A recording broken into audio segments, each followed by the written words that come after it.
So as you can see here, once the starter has been removed, you have really easy access to the knock sensors. This plugs in right here to the bottom of the junction block here. You have really good access to the knock sensors, so if you are having issues with those or anticipate having issues with those, replace them. Likewise with the crank position sensor, pretty easy to get to once the intake manifold's off.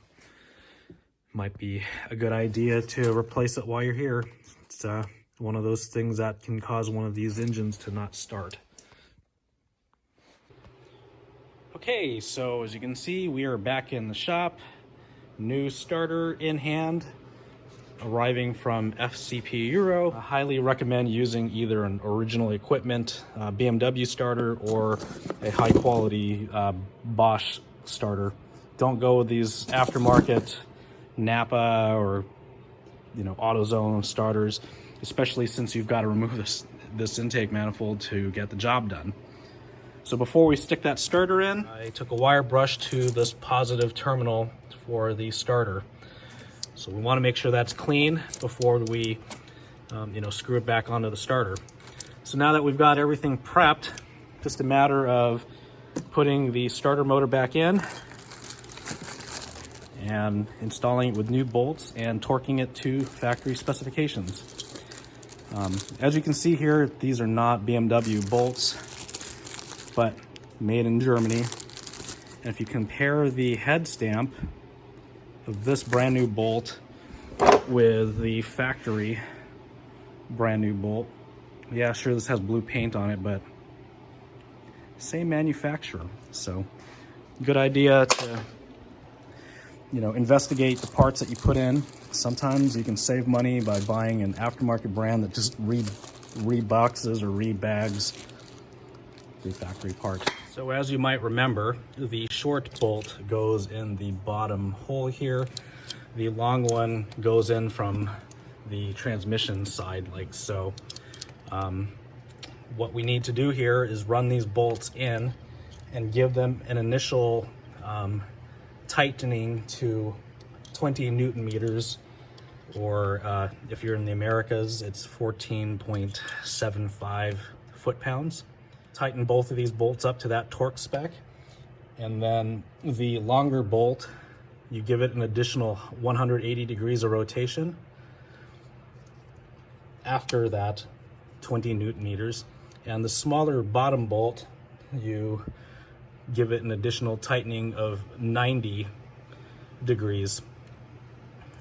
So these are torque to yield bolts. Okay, so sorry I didn't capture that on camera. I'm here by myself for the time being. But as you can see here, I got the two bolts tightened. You can't see so much, but that rear one's extremely hard to get tightened to factory specifications. And now we're putting the positive terminal back, the positive battery cable back onto the starter here. You want to tighten that down to factory specifications. And from here, it's just going to be reverse of removal. So before we proceed with getting the intake manifold ready for reinstallation here, we want to make sure we plug everything in that we previously unplugged. So in this case, the knock sensors I've plugged back into the bottom of the junction block right here. Also from the junction block is the start signal wire, which just plugs in.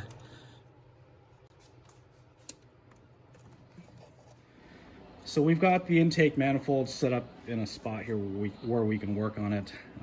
Whenever you have one of these intake manifolds apart, always a good idea to replace these rubber gaskets that are here. We don't want any vacuum leaks.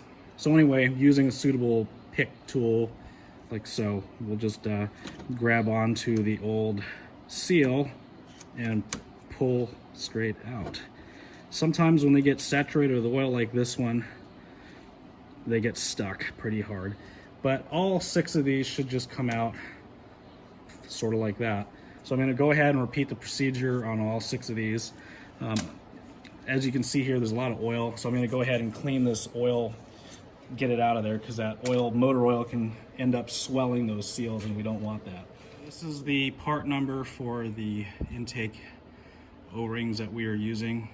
They're not BMW, but they are an original equipment manufacturer. These ones are made in Italy, as you can see. Good quality. So once you get all the ports dried out, it's just a simple matter of putting it in the groove with just finger pressure and just working around it until you feel it seat all the way down. So we'll repeat it here on cylinder number 5.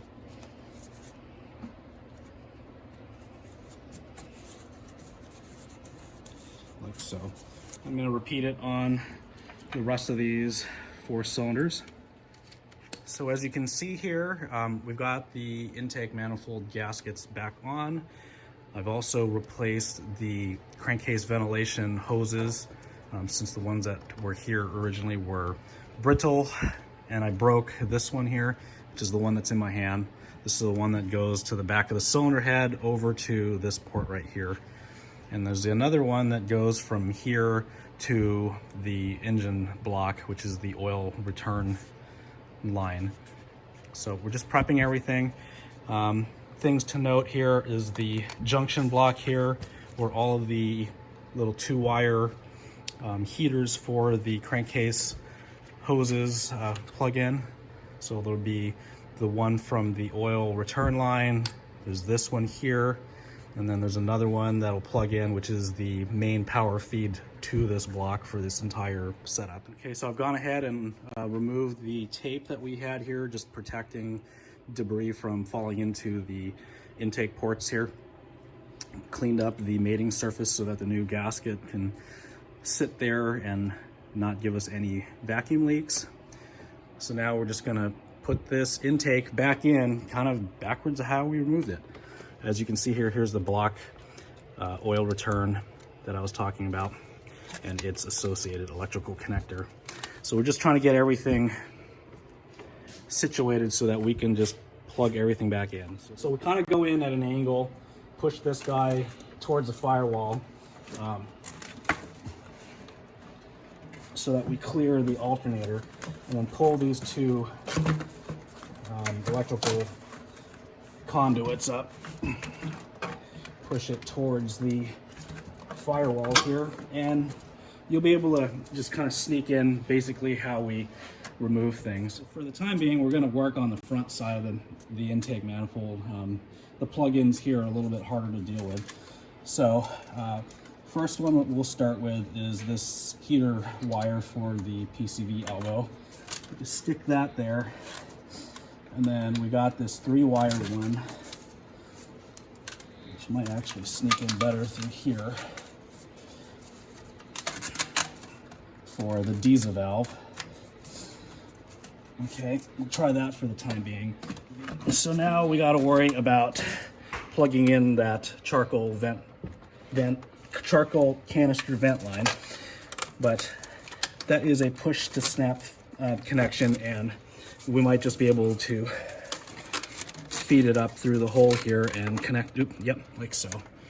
So feed it up through here and push snap it in. So I went ahead and rerouted this 2-wire cable to the diesel valve, kind of up and around here, because I discovered having it run through this hole here just makes everything bind up.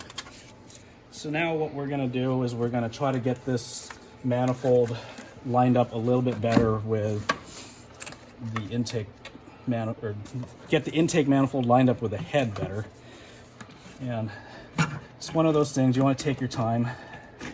We want to make sure all 6 of these gaskets are still in place, which they are. And then we'll just set it down onto the head for the time being. Now we need to worry about these 2-wire connectors here that I talked about earlier for the crankcase ventilation hoses. So we'll get that plugged into that junction block that I showed you. We'll get this other rear line plugged in and its electrical connector plugged in down here as well. And the main feed going into that junction block as well.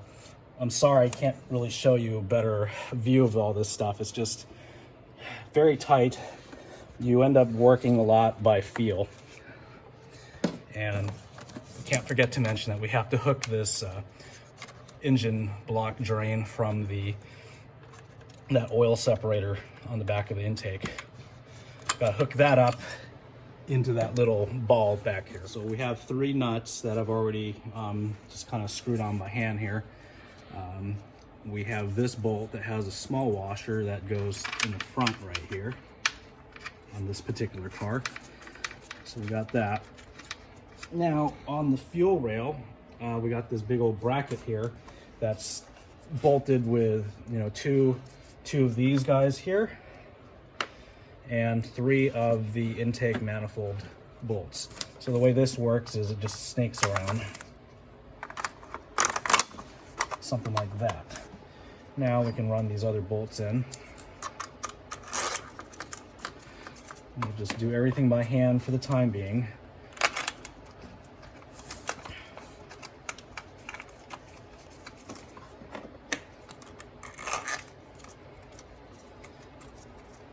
So, to show you a little trick here, since we've got the fuel rail bolts to put in and they're kind of in a weird spot, and as you can see here, this 10mm socket doesn't hold it very well. You just get a scrap piece of paper or tape or something and just jam it in there, and it goes in just well enough that stuff doesn't drop. So at this point here, we can get that screw started, or that bolt started, and not have to worry about dropping the bolt down the hole into the abyss. And we'll just repeat the process here using the same piece of paper that was there earlier. Get this fuel rail bolt in. I'm gonna have to look up the torque specs for that, but now we can take the piece of paper off. We'll snug down these fuel rail bolts, get those snug down, and then these 11mm head intake bolts, they get torqued down to 11 foot-pounds. I'll put all the torque specs in the video description, but we just kind of want to start from the middle here when you're torquing it down. Start from the middle, then work your way out, and then just do a final check all across the board. So now that we have the intake manifold secured and torqued to spec, we can now focus on getting the rest of this wiring mess hooked up. So we got wires here for the mass airflow sensor here. We've got a wire connector here for the other diesel valve.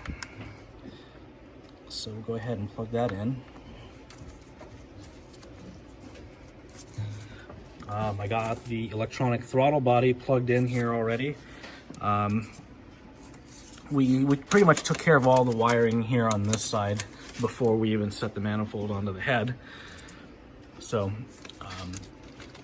there's that. We got the map sensor plugged back in. This is a hose that goes to the top of the crankcase oil separator thing. The drain hose for the crankcase, we got that plugged into the bottom of that oil separator. You can't really see it too well. There it is on the block. As you can see, the electrical connectors are plugged into this junction block here on the back side of the manifold. So I'll pull this out. So those plugs were about where my fingertip is. We have this crankcase vent hose that plugs into this other port here and to the back of the head right over here, and its electrical connector, which goes into that last slot here. So it goes into that slot right here. Really hard to see. You're just gonna have to basically go by braille. And we're getting closer. So as you can see here, I got that ventilation plastic hose plugged in. I'm still working on the electrical connector here. Let's see if I can snake you in here again, so where everything is, and see if we can get this in here real time. See how talented I am with my hands.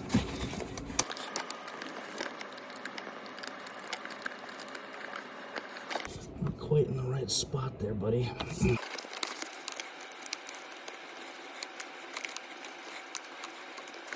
Okay, I got it in the hole. I just need to push it in so that it locks in. See, it's not locked in. What kind of tool can we employ?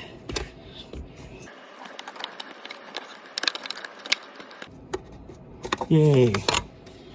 It's clicked in.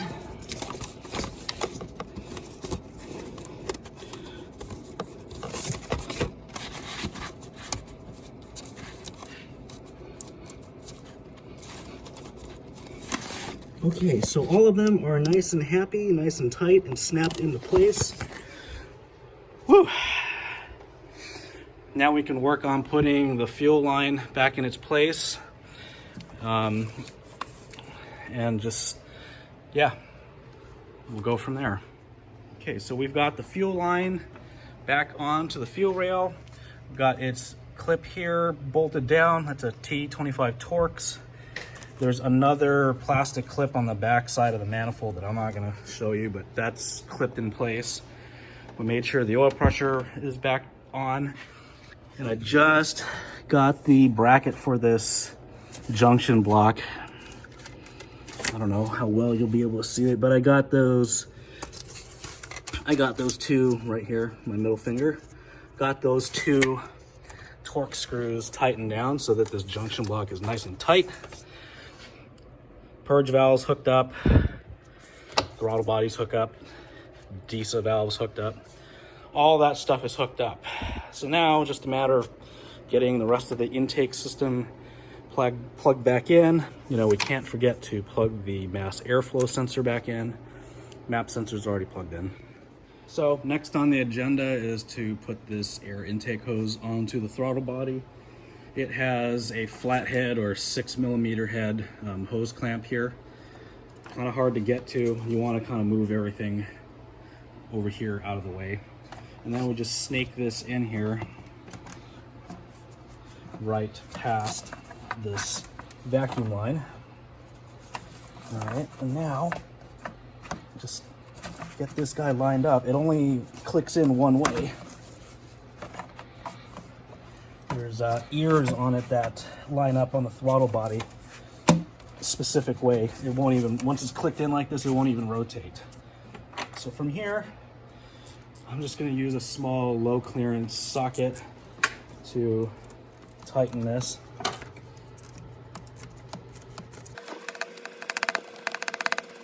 And just tighten that until it gets snugged down, or feels snugged down.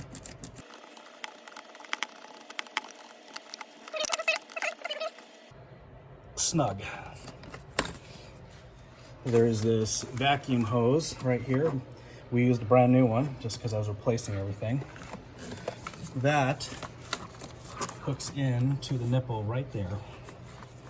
All right, that hooks in something like that. So backwards of how we pulled it out, this slots into the intake horn right there.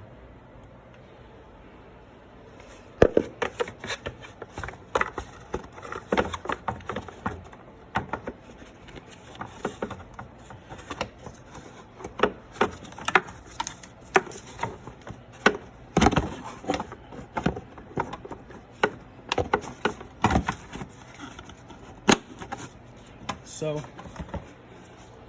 and then the two Torx screws that go this and there.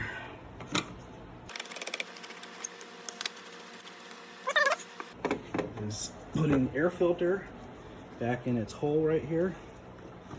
Good time to replace your air filter since you're here. Air filter goes on, and finally the top half of the air filter box and mass airflow sensor.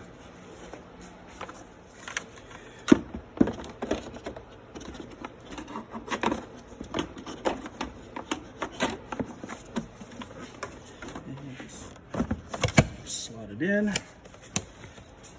clip, clip, clip. So now, just got to work on getting this intake elbow on.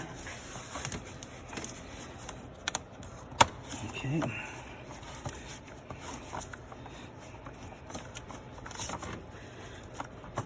This hose clamp around.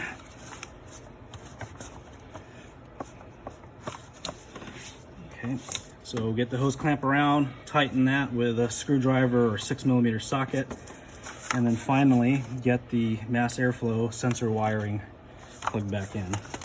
So we've got the air intake system buttoned up the way we need it to be. So now it's just time to put this engine cover on. So what I've done here is I put a little bit of silicone grease on each of these rubber grommets just to aid in installation. And now we just run this guy on top of the engine like so until you feel it engage those grommets and just push down. It'll sit on just like that. Anyway, from here we can put that V-brace back on and then work on putting the air filter tray housing back on. The V-brace, or at least that's what I'm calling it, is in place and secure. The wire harness is back in its little trough here. Little clippies are there as well as there.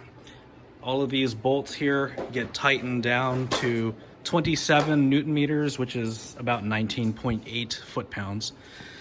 Make sure you torque those down because that is like a structural member.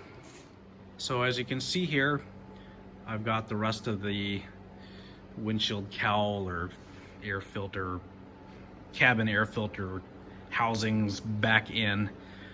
We have it together. I'm gonna plug the battery back in and then we'll see if she starts. Let's see if she starts.